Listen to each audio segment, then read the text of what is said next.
બનાસકાંઠા જિલ્લામાં આ વખતે વહેલો વરસાદ થવાના કારણે ખેડૂતોને ઉનાળા પાકમાં બાજરી તેમજ મગફળીના પાકને નુકસાન થયું છે, જેને લઈ સરકાર દ્વારા તેનું સર્વે કરાવી ખેડૂતોને વળતર ચૂકવવામાં આવે તેવી માંગ કરવામાં આવી છે। તેમજ વરસાદના કારણે ખેડૂતોના ખેતરમાં પાણી ભરાઈ ગયા છે, જેના કારણે આ વખતે ખેડૂતો વાવેતર પણ કરી શક્યા નથી। બીજી તરફ સરકાર દ્વારા ખાતરના ભાવમાં વધારો પણ કરવામાં આવ્યો છે, જેથી ખેડૂતોને પડતા ઉપર પાટું મૂકવા જેવો ઘાટ ઘડાયો છે। વધુમાં જણાવ્યું હતું કે રીસર્વે પણ કરવાની કામગીરી ઝડપથી કરવામાં આવે તેવી માંગ કરવામાં આવી છે।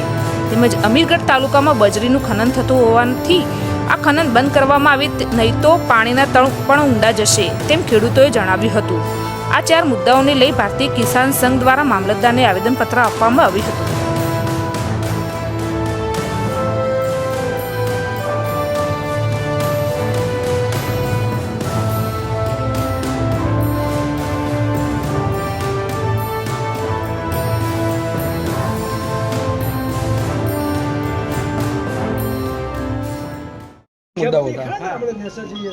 આજે અમીરગઢ ખાતે અમીરગઢ તાલુકાના બધા ગામના ખેડૂતો ભેગા મળી અને અમીરગઢ ખાતે શ્રી મામલતદાર સાહેબને અમે રેલી દ્વારા આવેદનપત્ર આપ્યું છે।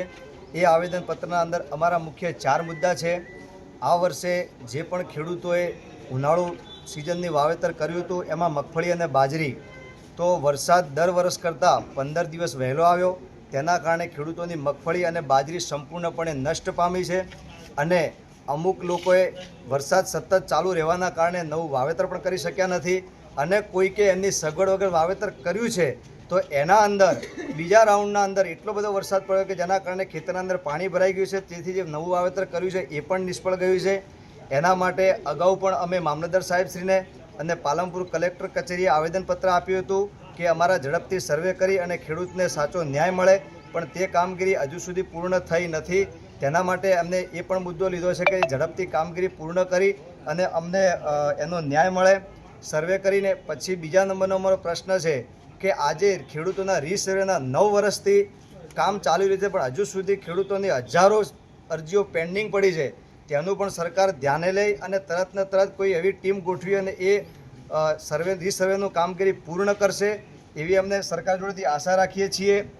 નવામાં હજુ ખેડૂત મંદીના માહોલમાંથી ઊભો થયો નથી અને ઉપરથી નવી શિયાળુ સિઝન વાવવાની તૈયારીમાં છે, ત્યારે આ લોકોએ ખાતરના 1 કટ્ટા દીઠ 200 થી 350 રૂપિયાનો ભાવ વધારો કરી નાખ્યો છે। એટલે એ ખેડૂતને પડતા ઉપર પાટું મૂકી એવું એમને કામ કર્યું છે।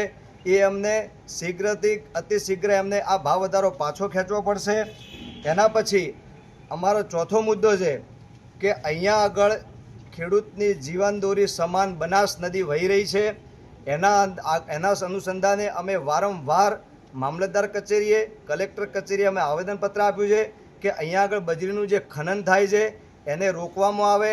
આપણી આ બનાસ નદીના અંદર જે પણ પાણીનો આપણે ખેડૂતો ઉપયોગ કરીએ છીએ એ પાણી બજરીના કારણે જ અહીંયા સચવાય છે। જો ધીરે ધીરે આ રીતની બજરી અહીંયાથી લેવામાં આવશે અને નદી ઊંડી જશે તો પાણીના તળ 100% ઊંડા જશે। એની સંપૂર્ણ જવાબદારી સરકારશ્રીની રહેશે। અમારી સરકારશ્રીને એટલી અપીલ છે કે અમે જે આવેદનપત્ર આપ્યું છે એનું શીઘ્રથી શીઘ્ર એનું અમલમાં લઈ અને ખેડૂતોને સાચો ન્યાય આપે। જો આ ન્યાય આપવામાં નહીં આવે તો આવનારા ટૂંક સમયના અંદર આ ખેડૂતો મોટી સંખ્યામાં આવી અને આંદોલન કરશે, એની સંપૂર્ણ જવાબદારી સરકારશ્રીની રહેશે। મારું નામ ખેતાજી દેવાજી માળી છે, અમીરગઢના તાલુકા પ્રમુખ છું। અમારે કહેવાનું એવું છે કે જે ભાવ વધારો થયો તાત્કાલિક પાછો ખેંચી લે અને એક અમારો મેઇન મુદ્દો એ છે કે ટોલ નાકાનો જો અમુક માણસો લેશે અમુકનો નથી લેતા, એ તાત્કાલિક બંધ થઈ જવો જોઈએ। જો બંધ નહીં થાય તો અમે મોટી રેલી રૂપે ત્યાં દેખાવો કરશું અને રોડ બંધ કરશું એવી અમારી આશા છે।